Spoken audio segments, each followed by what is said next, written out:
Do you feel like your life lacks real meaning? Would you rather be a superhero that fights evil and saves the planet?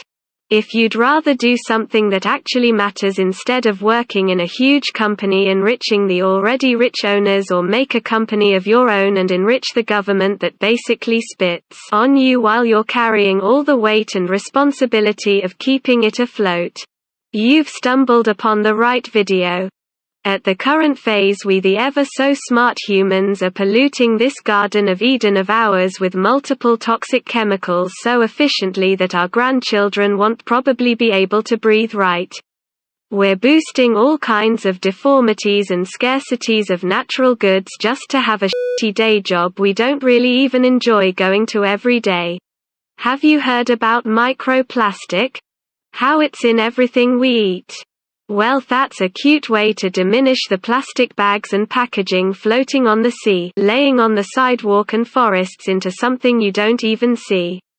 While microplastic is a real issue, the headline is a great way to make the impression about the issue into something you can't even see. While the wind blows plastic bags around your living area and the years pass, you can go fishing for plastic bags with your grandchildren and tell them about how your generation invented cellulose as a food additive that you could then package into actual plastic. It's so much easier to drill oil from the ground, process it in huge factories and make plastic out of it instead of waiting trees to grow and make baskets out of them. But who would want to go into a war over trees? Let's stay on the subject of oil just for a bit. That same process from oil drilling into your atmosphere as carbon monoxide enhanced with that refreshing smell of petrol goes also the mind-numbing fact that ethanol comes from letting crops ferment.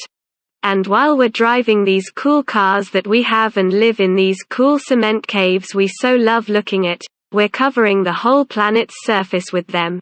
While the nature tries to automatically grow into everything we need, yes, we're covering all that with the cement too. If you know what an ecosystem in a bottle looks like, props to Life in Jars YouTube channel, think of an ecosystem then covered with cement. How wonderfully variable is that ecosystem after it's just a block of cement in a jar. Think of a hot summer day, a highway blazed by the sun, how warm and cozy is that? No need to feel that cool forest breeze anymore. While we're building these huge machines and getting the fine ingredients for this cement of ours, we of course need someplace to get it from. Yes.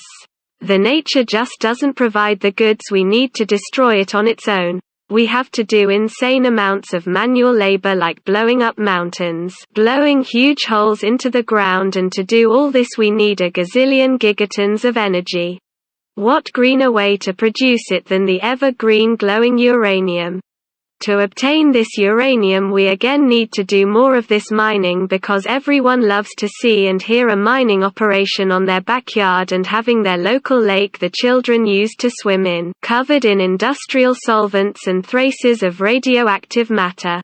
Not even remembering the plastic bags that will someday probably save someone from drowning in that cesspool of filth. While you're watching that neighbor's kid doing somersaults into their self-built pool because the sea would probably have an used car below the surface he'd crush his skull on, it's of course nice to eat some meat.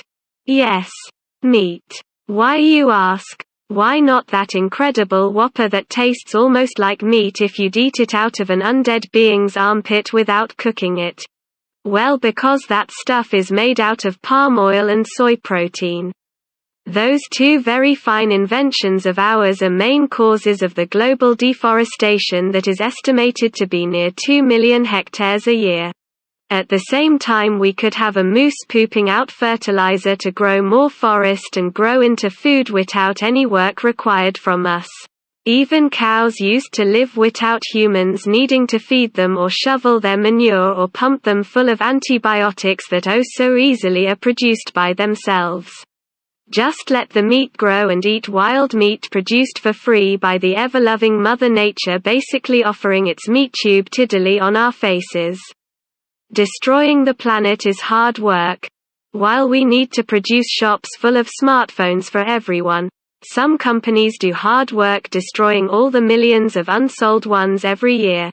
We also need insanely big parking spaces for all of the unsold cars no one ever uses, and on top of this all, we should also remember the effort we put into mining all of the resources to produce these products never used by anyone that are filling the void of our unmeaningful existence and the living space on this planet, and the potential forests, remember Mama Nature's milk cans, that could be pumping us free food and baskets.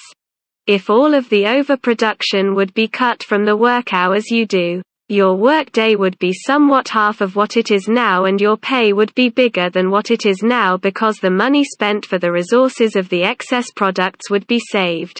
Think about that. Now every one of you has heard of this evil CO2 gas that lurks around every corner, causing plants to produce breathable air with their evil photosynthesis. CO2 is made by politicians into another unseen environmental subject because the unseen enemy is much easier to forget about than the junkyard few kilometers from where you live. Why? Well, because some theories say that while CO2 blocks sunlight from passing atmosphere, it also traps some of the heat within the atmosphere. It has nothing to do with that cement heating up in the sun. No, don't look at a forest and compare it into a city in the same sunny day. Think about the invisible CO2. Carbon neutral because CO2 has a side effect of making the plants grow boom. No, wait. I messed up. The side effect was global warming. And warming is actually a really bad side effect that might not actually seem like it before you get 60 degrees Celsius and forest fires around where you live. But it actually does cause actual disasters like mudslides near ever icy mountaintops, death of vegetation and desertation of the planet, and deaths for the free meat the Mother Nature keeps trying to offer us. So what should you do then? Well, first of all, you should not economically uphold the society that keeps destroying this place.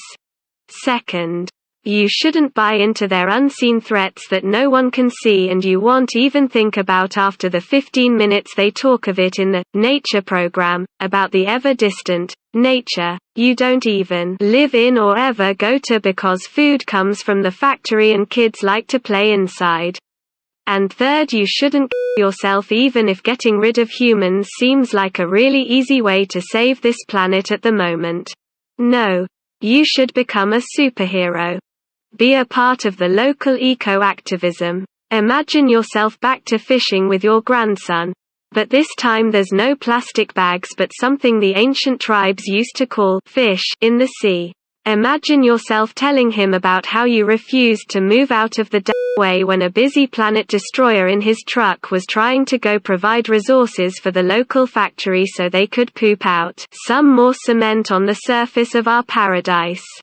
Or if you're lazy, you could just stay home, not do any work, try to hunt and gather as much food as the local surroundings allow you to, and buy local products. But the best you can do is if you see a nice product in the shop but it's packed in plastic, strip away the plastic, place it on the floor in front of the spot you found the product from, and buy the product, not the plastic. Just do whatever you can to boycott the mass production of extinction. You can even start wearing a cape along with it because you know what, you're an actual hero if you do this. Thank you for watching.